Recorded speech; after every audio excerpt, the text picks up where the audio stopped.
Assalamualaikum warahmatullahi wabarakatuh.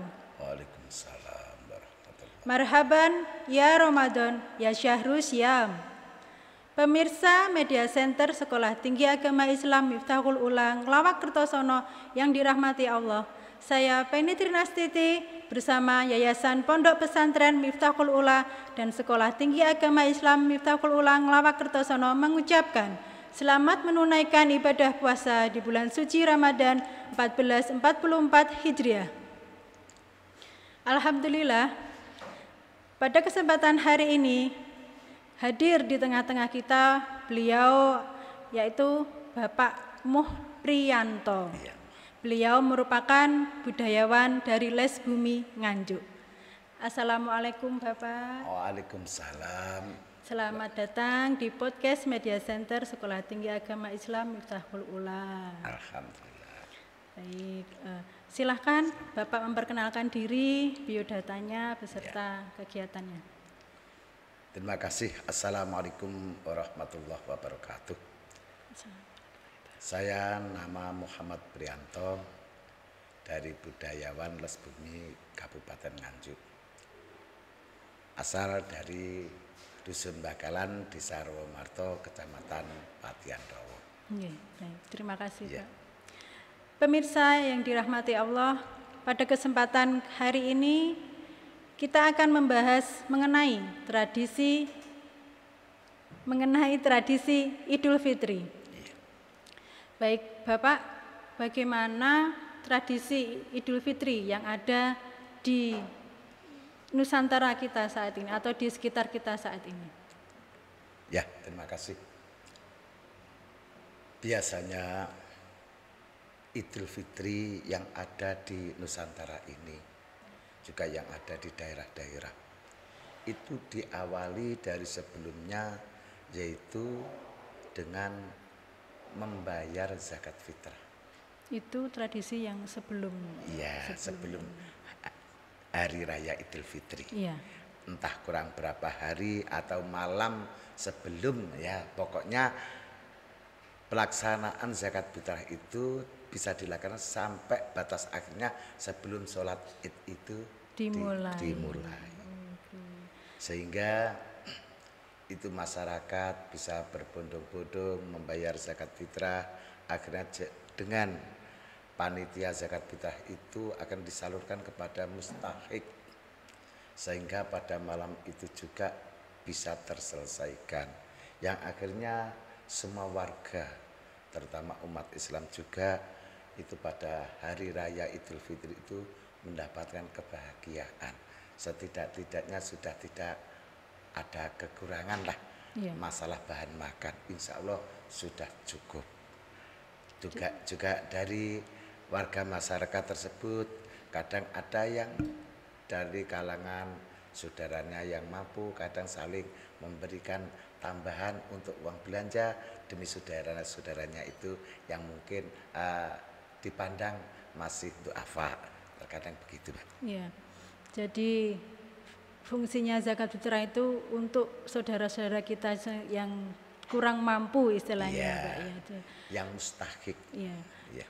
Terus ini Pak, biasanya kan kita sebelum pelaksanaan Idul Fitri, yang biasa bekerja di luar atau bekerja di tempat yang jauh melaksanakan seperti tradisi mudik Pak. Iya. Itu merupakan tradisi yang sering terjadi di setiap tahunnya saat menjelang Idul Fitri. Iya. Menurut Bapak, tradisi tersebut itu apa sih keuntungannya? Begini Pak, masyarakat pada umumnya kalau hari raya Idul Fitri itu dari manapun saja, upama bepergian jauh, misalnya kerja di luar daerah seperti Jakarta, seperti di daerah-daerah lain, itu setiap hari raya Idul Fitri ingin mudik jauh-jauh hari dari sebelum hari raya itu, seakan sudah menyiapkan yaitu acara untuk mudik, sehingga dengan perjalanan berat pun ditempuh, mungkin yang transportasinya itu mahal, Mahal, pun iya, juga tetap ditempuh ditempuh. demi hari raya, demi ingin ketemu sanak Sanak keluarga, saudara. sanak saudara, bertemu orang tua kalau orang tua itu masih hidup, juga kepada masyarakat gitu. Jadi perjuangan karena naluri orang Jawa ingin silaturahmi itu perjuangan cukup berat sebetulnya. Bahkan ada juga teman itu yang maunya tidak pulang. Ya karena ya Mungkin ada suatu hal. ya gitu. Setelah dia itu sudah mendekati maghrib, itu akhirnya terpanggil saya harus pulang. Setelah di perjalanan itu di masjid-masjid di jalan-jalan itu banyak anak-anak yang takbir sehingga dia itu tidak bisa menahan Air mata. Ya. Itu sudah pasti. Iya pasti itu sampai datang di rumah itu sampai malam gitu. Akhirnya alhamdulillah bisa ketemu dengan sanak keluarga. Tapi perjuangan itu seperti itu tadi. Sekarang kan ini bisa kita bersilaturahmi itu melalui virtual Pak ya. Iya. Bagaimana menurut jenengan jika bersilaturahmi itu melalui virtual? Maksudnya Lebih afdol yang lewat virtual atau lebih afdol yang ketika kita datang? Ya lewat online. Mohon maaf maksudnya begitu. Ya. Itu ya bisa, tetapi ya tidak seperti kita bertemu langsung. Iya. Lebih baik kita bertemu langsung. Lah kalau lewat video call dan sebagainya itu ya mungkin kalau di hari-hari yang biasa mungkin yang ringan. Tapi kalau Idul Fitri itu biasanya tetap memperjuangkan bagaimana supaya sampai bisa pulang ke rumah itu. Bahkan ya itu tadi, walaupun sekarang itu misalnya lewat jalan tol juga macet, lewat jalan bawah juga banyak kemana, itu pun seakan-akan itu perjuangan yang sangat berat, tapi itu tetap dilakukan oleh kalangan masyarakat pada saat ini, yaitu inginnya bersilaturahmi untuk menemui keluarga dan sanak saudara. Berarti memang sangat afdol sekali ketika kita bertemu langsung Pak. Iya, langsung.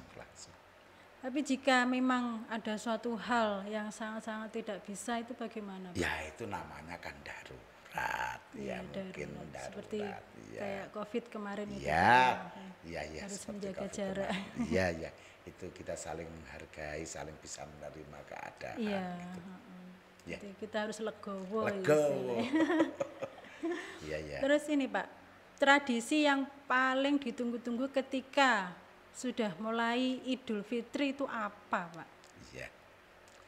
Terutama yaitu ingin menyemarakkan demi untuk mempersiapkan yaitu ketika nanti bersilaturahmi ya orang desa itu tidak lepas dari keinginan hati tentang kehormatan.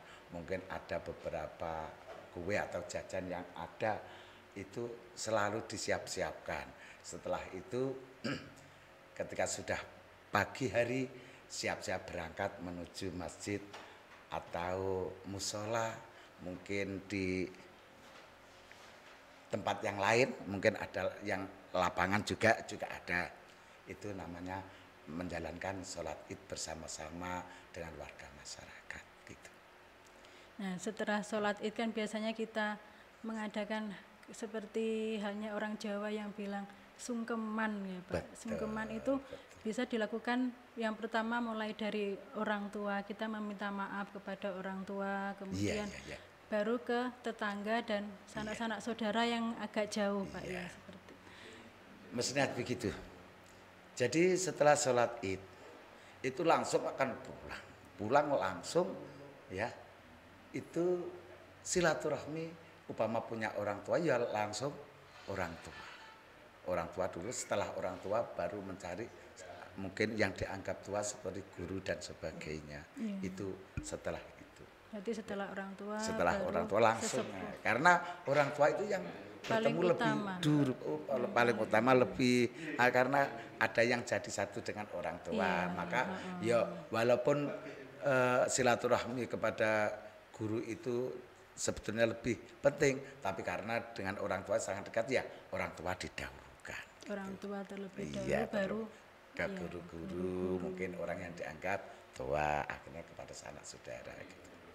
terus tradisi selanjutnya itu biasanya ada ketupat, Pak. Iya. Apa sih makna dari ketupat itu sendiri, Pak? Iya, Kalau iya. dinilai dari penilaian orang Jawa. Ya, yang dimaksudkan gini, orang Jawa itu sering memakai bahasa seperti sanepan gitu loh. Ya. Ya, sanepan. Jadi ketupat itu umpama punya kesalahan. Kalau bahasa Jawanya kan lepat. Lepat. Iya. Mudah-mudahan kesalahan atau cara bahasanya kalepatane iku iso tingapura kabeh karo Gusti Allah karena hubungan mereka ya.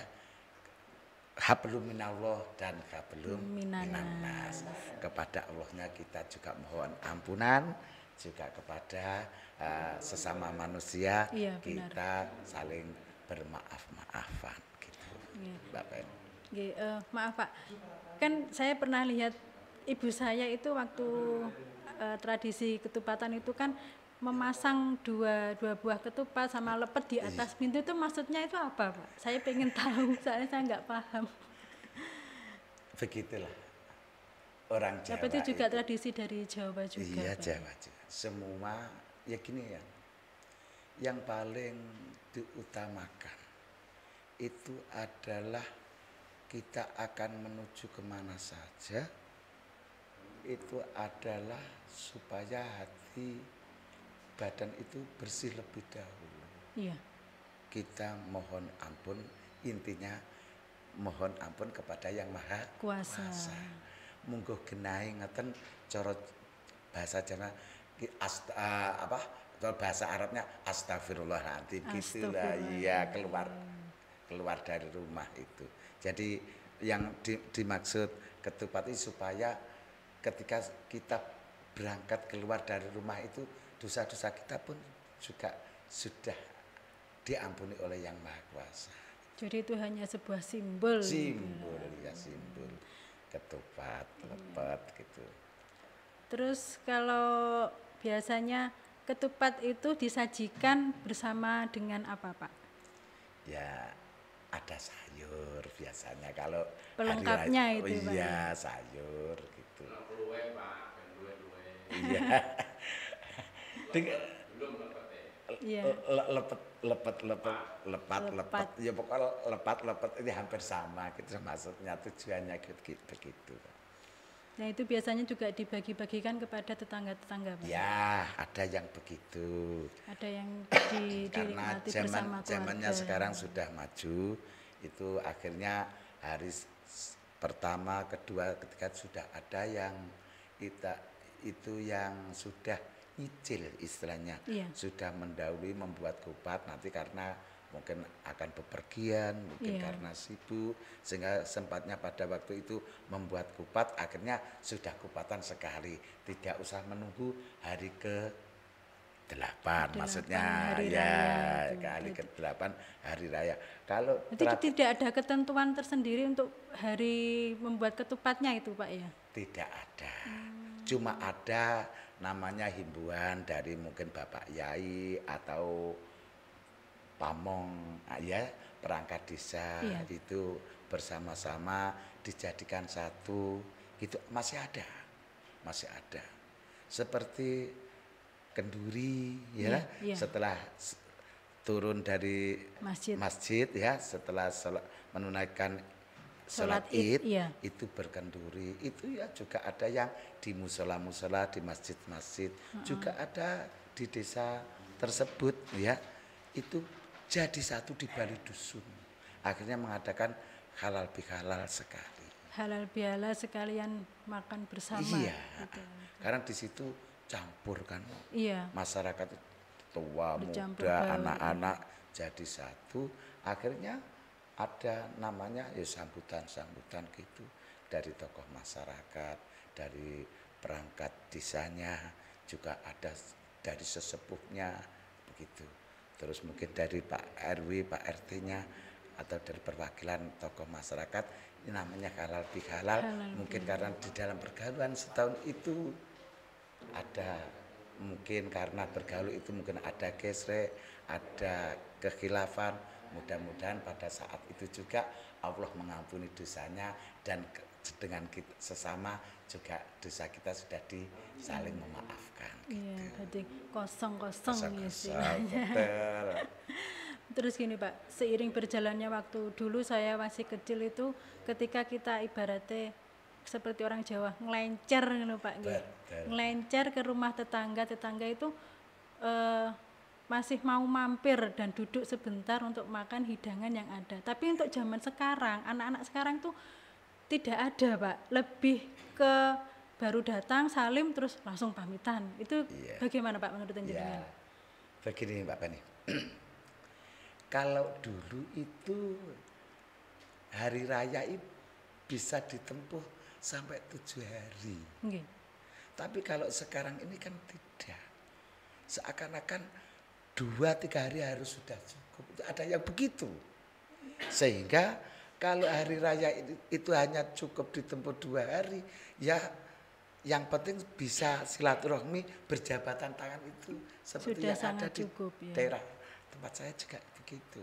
Jadi nanti yang terakhir atau mungkin di pos-pos tertentu, di tempatnya sesepuh tertentu yang mungkin di situ tempatnya luas, jembar, dan akhirnya kalau istilahnya berhenti, akhirnya menikmati apa sugan yang ada itu bersama-sama, mungkin karena tempatnya. Kalau tempatnya biasa terkadang ya itu nomor 1 mengutamakan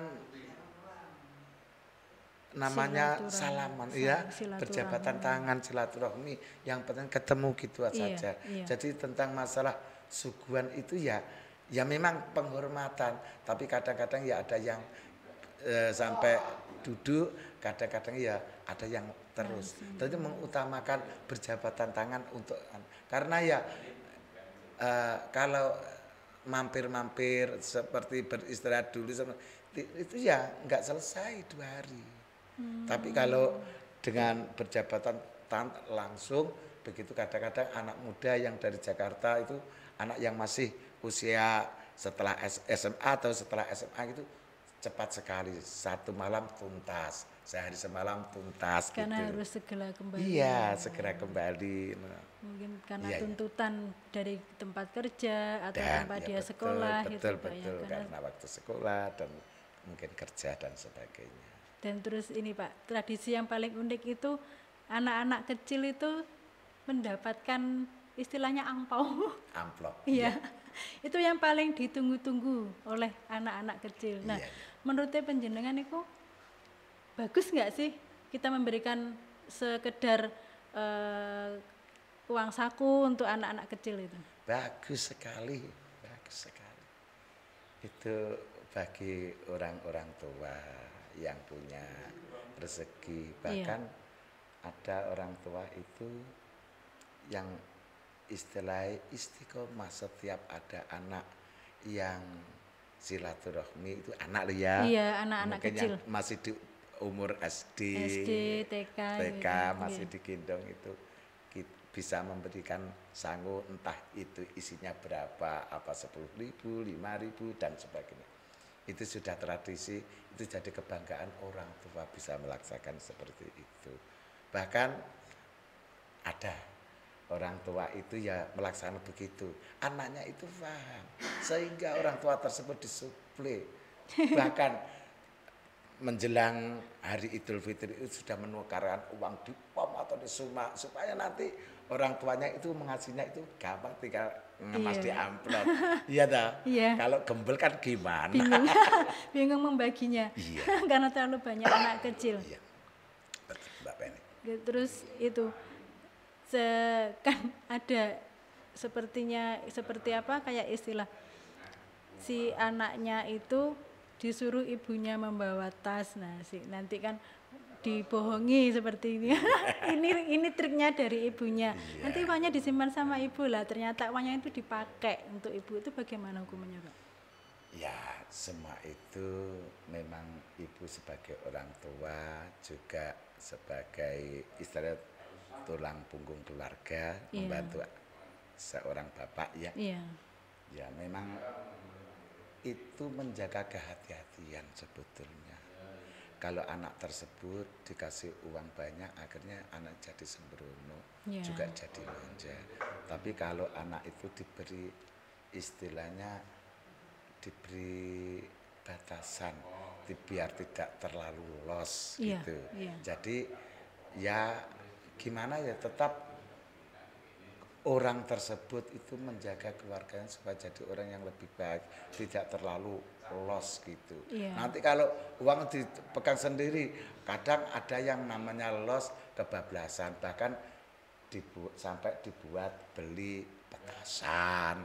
Akhirnya bisa jadi kecelakaan karena kena petasan, kan malah akhirnya susah gitu kan. Jadi orang tua tetap selalu mengatur pada keluarganya, termasuk anak-anaknya.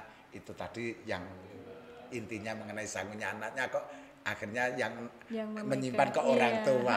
Ya anak tersebut di waktu yang akan datang itu kan juga membutuhkan sangu yang banyak biar nggak habis cepat. Jadi anak itu sendiri jika mendapat sangu, syukur-syukur kalau sangunya itu bisa diwujudkan dibuat di apa gitu yang manfaat bagi anak itu sendiri. Itu untuk bisa diarahkan harusnya ditabung atau bagaimana, gunakan untuk yang bermanfaat saja. Begitu maksudnya, orang tua itu begitu maksudnya. Enggak kok diambil terus diakali, begitu tidak. Orang tua kok, insya Allah gitu. Insya Allah gitu. Terus itu Pak, tradisi Idul Fitri itu yang paling dinanti-nanti oleh orang tua kan datangnya anak ataupun sanak saudara dari luar. Itu hukumnya secara Islam bagaimana Pak? Kalau saya boleh tahu. Ya Allah, itu ya hukumnya kita berbakti pada orang tua itu kan wajib. Suatu kewajiban. Bahkan anak itu berupaya yang tadi saya sebut dengan perjuangan yang sangat berat. Karena kalau kepada sanak keluarga ya sunnah, tapi kan karena orang tua itu hukumnya itu wajib toh. Anak berbakti kepada orang tua, silaturahmi. Dan tidak hanya begitu saja, karena silaturahmi ketika berjabat tangan itu adalah Tuhan menurunkan beberapa rahmatnya, juga ampunan, juga anugerah yang akan didapat oleh anak atau orang tua tersebut atau keluarga yang ada itu. Jadi gitu. Memang itu bentuk salah satu baktinya si anak untuk orang tua. Jadi perwujudan ya akhlakul karimah yang ditanamkan oleh Rasulullah sebagai tugas hidup Rasulullah adalah innama bu'istu li utamima makarimal akhlak. Sebetulnya saya kurang pantas kalau saya pakai dalil ini karena saya budayawan Jawa aja ya. Pokoknya Nabi Muhammad itu ditugaskan ke dunia untuk menyempurnakan akhlak biar akhlaknya jadi bagus. Apalagi sebagai umat-umatnya para Nabi Muhammad itu mempunyai akhlak yang bagus-bagus gitu. Jadi itu juga dapat ditanamkan sejak usia dini. Iya, dari TK pun sudah bisa dimulai kecil. Orang tua selalu mendidik supaya anak tersebut berbakti dan punya adab kebaikan kepada orang tua. Penanaman akhlak itu memang harus mulai sejak harus dini. Itu kok.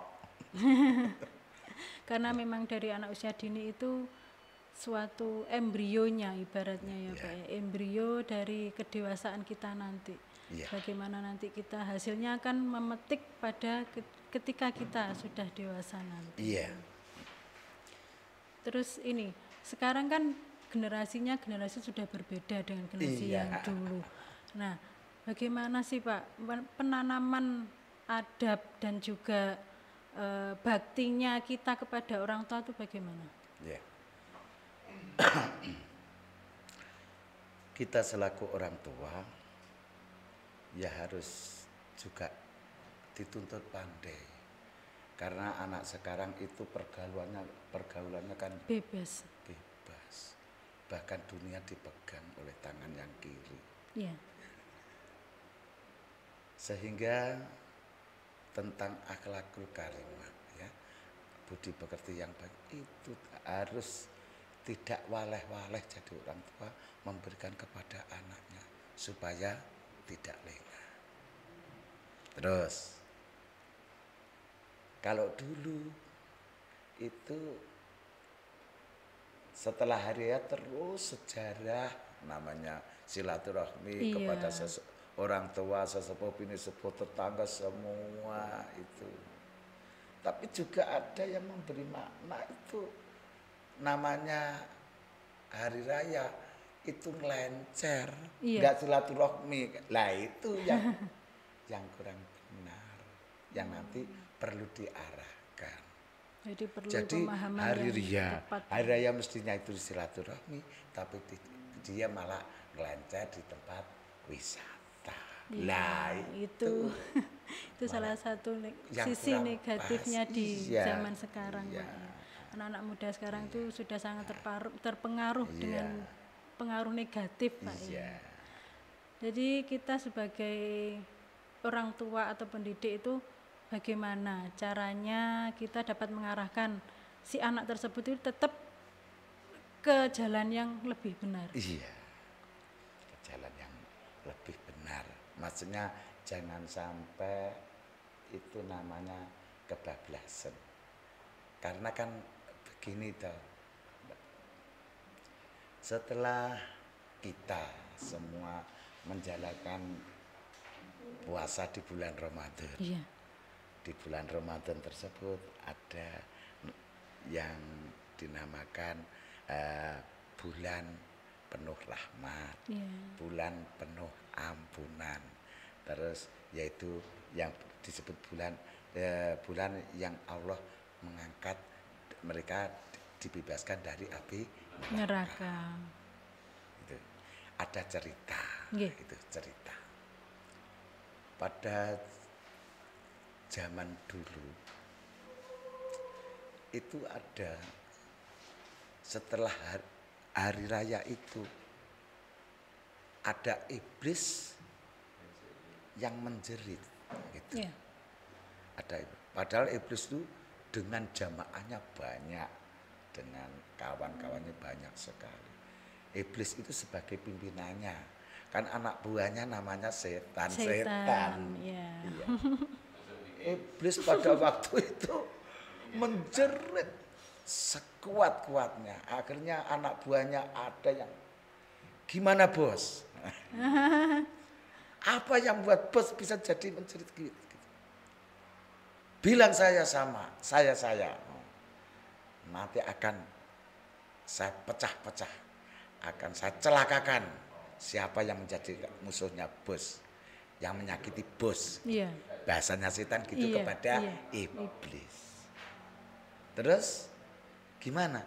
Jawabnya iblis tersebut, bukan itu yang saya maksud. Karena saya menjerit ini, saya merasa getun, gitu. Merasa kecewa, menyesal. Kecewa. Karena saya menggoda beberapa saat sehingga pada hari raya Idul Fitri itu Allah mengampuni semua hambanya, sehingga saya ini merasa dikalahkan. Ya akhirnya gimana? Ya akhirnya iblis tersebut memberi perintah kepada anak buahnya. Iya. Anak buahnya. Untuk terus menggoda manusia. Gini aja, mulai hari raya Idul Fitri ini kamu saya beri tugas untuk mengganggu mereka. Caranya gimana? Ditunjukkan sesuatu yang melezatkan, yang sangat menyenangkan. Apa saja yang menjadi kesenangan orang-orang tersebut atau anak-anak tersebut. Sehingga Kalau pada saat ini, yaitu tadi ada hari raya itu ada yang di kafe-kafe, Iya. ada yang di tempat-tempat Wisata malah yang meninggalkan isinya tradisi. Iya, senang. senang-senang. Belum yang lain masih Iya, banyak. iya, masih Ya, banyak. yang maksudnya biar supaya Gusti Allah bisa memberi apa narane adab lagi atau bentuk lagi kepada mereka. Karena mereka terlalaikan, bisa tergoda oleh sesuatu yang menyenangkan gitu. Iya. Sesuatu yang menyenangkan akhirnya dia itu lupa kepada Tuhan. Tuhan. Misalnya ketika dia itu ke tempat wisata, ya akhirnya senang-senang, akhirnya jelas Iya. waktunya sholat kadang ya enggak Gak sholat. sholat. Begitulah. Oke, Ini terima akhirnya kasih, Pak. Allah akhirnya memberi bentuk kepada orang-orang lagi Iya. karena godaan setan. Ya, terima kasih Pak, menarik sekali pembahasan kali ini. Iya. Sayangnya kita sudah terbatas oleh waktu. Iya. Semoga apa yang Bapak sampaikan bermanfaat bagi kita semua. Amin, amin, amin, amin. Pemirsa yang dirahmati Allah, semoga apa yang disampaikan oleh narasumber dapat bermanfaat bagi kita semua. Saya Penny Trinasiti pamit undur diri. Mohon maaf bila ada salah. Wassalamualaikum warahmatullahi wabarakatuh. Waalaikumsalam warahmatullahi wabarakatuh.